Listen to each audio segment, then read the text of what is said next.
ধর্ষকের মৃত্যুর আগে ধর্ষিতাকে মৃত্যুবরণ করতে হয়। এটা হচ্ছে আমাদের সোনার বাংলাদেশ। একজন ধর্ষকের জীবনের মূল্যটা এত বেশি যে তাকে ফাঁসির মঞ্চে দাঁড় করা যাবে না। আমরা বাংলাদেশে কয়জন ধর্ষকের নাম জানি যাকে কঠোর থেকে কঠোরতম শাস্তি দেওয়া হয়েছে, যাকে ফাঁসির মঞ্চে দাঁড় করা হয়েছে? আমরা কি আদৌ কেউ জানি? জানি না।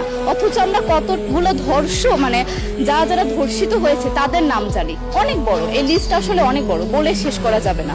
কুমিল্লার তনু, মাগুরার আসিয়া, 2 দিন আগেও কিশোরগঞ্জে 8ম শ্রেণীর একটি ছাত্রীকে বাসা থেকে তুলে নিয়ে ধর্ষণ করা হচ্ছে। বাবার হাতে মেয়ে ধর্ষিত হচ্ছে, ভাইয়ের হাতে বোন ধর্ষিত হচ্ছে। আমরা আসলে নিরাপত্তা কোথায়? আমার মনে হচ্ছে আমরা যেন আইয়ামে জাহিলিয়া যুগে চলে গিয়েছি। মাঝে মধ্যে মনে হয় এর থেকেও খারাপ সময় আছি আমরা, কারণ ওই যুগে মেয়েরা অ্যাটলিস্ট সম্মান নিয়ে মৃত্যুবরণ করতে পারত। জন্মের পরপর জ্যান্ত মাটিতে পুঁতে দেওয়া হতো, আর আমাদের ধর্ষণ করে নির্মমভাবে তারপর মৃত্যুবরণ করতে হচ্ছে। যদি সরকার আমাদের ওই নিরাপত্তা নাই দিতে পারে, তাহলে সরকারের কাছে আমাদের অনুরোধ, আমাদের জ্যান্ত মাটিতে পুঁতে দেখ। আমরা বেঁচে থাকতে চাই না, আমরা সম্মান নিয়ে মৃত্যুবরণ করতে চাই। আমরা এই দেশে থাকতে চাই না যে এই দেশে আমাদের কোনো নিরাপত্তা নেই, যে এই দেশে রাস্তা দিয়ে হাঁটলে আমাদের মধ্যে একটা আতঙ্ক কাজ করে, কখন কি না কি হয়ে যায়। আইন উপদেষ্টা বললেন যে ধর্ষকের নাকি ফাঁসি দেওয়া সম্ভব হবে না, তাহলে নাকি নিরীহ মানুষকেও মাঝে মধ্যে ফাঁসির ব্যবস্থা করা, মিথ্যা মামলায় ফাঁসি দিয়ে ফাঁসির ব্যবস্থা করা হতে পারে।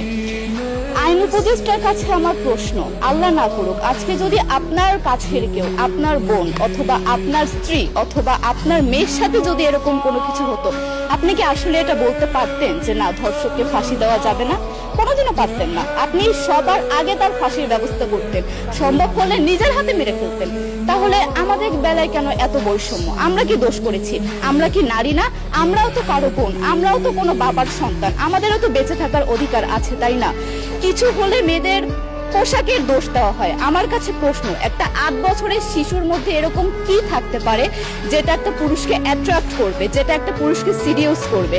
সেরকম হলে আসলে ধর্ষণ করা হতো সবসময় প্রাপ্তবয়স্ক মহিলাকে। কিন্তু আমরা আসলে পরিসংখ্যান গবেষণা করলে দেখতে পারি যে ধর্ষক সবচেয়ে বেশি করা হচ্ছে শিশুদেরকে, কিশোরীদের সবচেয়ে বেশি ধর্ষণ করা হচ্ছে।